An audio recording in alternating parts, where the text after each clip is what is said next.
আসসালামু আলাইকুম। মায়ের কিটিস কর্নার থেকে সবাইকে স্বাগত। তো আজকে মাহিরার জন্মদিন, এই জন্য আমি একটু পায়েস এবং দই বানাবো। তো বানানোর জন্য আমি এখানে 2 পাতিলে দুধ জাল করে নিচ্ছি, একটাতে পায়েস এবং একটাতে দইয়ের জন্য। তো এখানে আমি পোলার চাল দিয়ে দিয়েছি, পরিমাণ মতো দুধের ভিতরে 2টা এলাচ, গরম মশলা দিয়ে দিয়েছি। এখানে আমি এবার দুধ জাল করে নিচ্ছি দইয়ের জন্য। তো এখানে আমি পায়েসের জন্য পরিমাণ মতো চিনি দিয়ে দিয়েছি।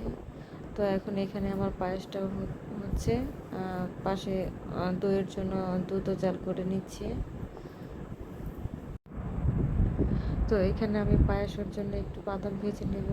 তো প্রথমে এখানে আমি একটু ঘি দিয়ে দিচ্ছি, তারপরে এখানে বাদাম কিশমিশগুলো দিয়ে দিচ্ছি। তো এটাকে একটু লাল করে ভেজে নেব। তো এই তো ভাজা হয়ে গেছে। তো এখন আমি এই বাদামটা এখন পায়েসের ভিতরে দিয়ে দেব।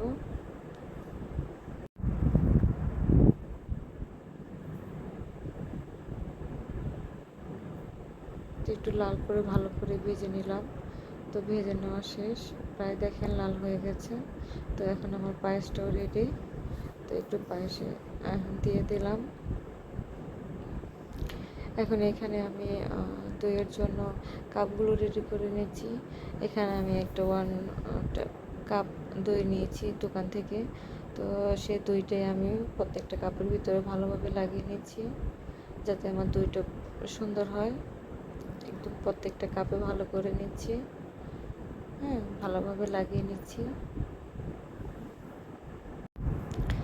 এখন আমি দুধটা একটু হালকা ঠান্ডা করে দিয়ে দিচ্ছি প্রত্যেকটা কাপে।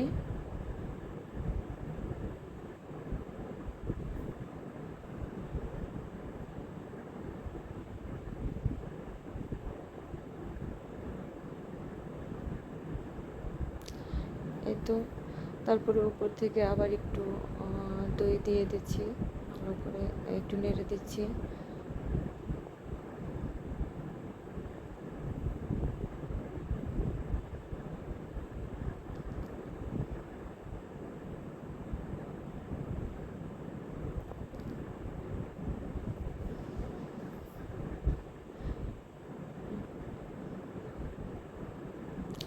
এত সুন্দর করে এখন ঢাকা দিয়ে দিচ্ছি, সুন্দর করে ঢেকে দিলাম।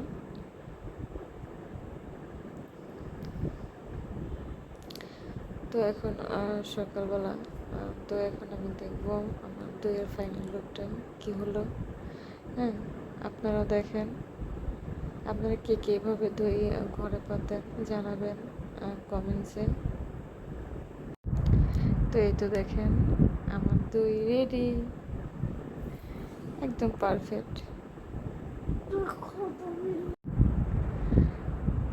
তো সবাই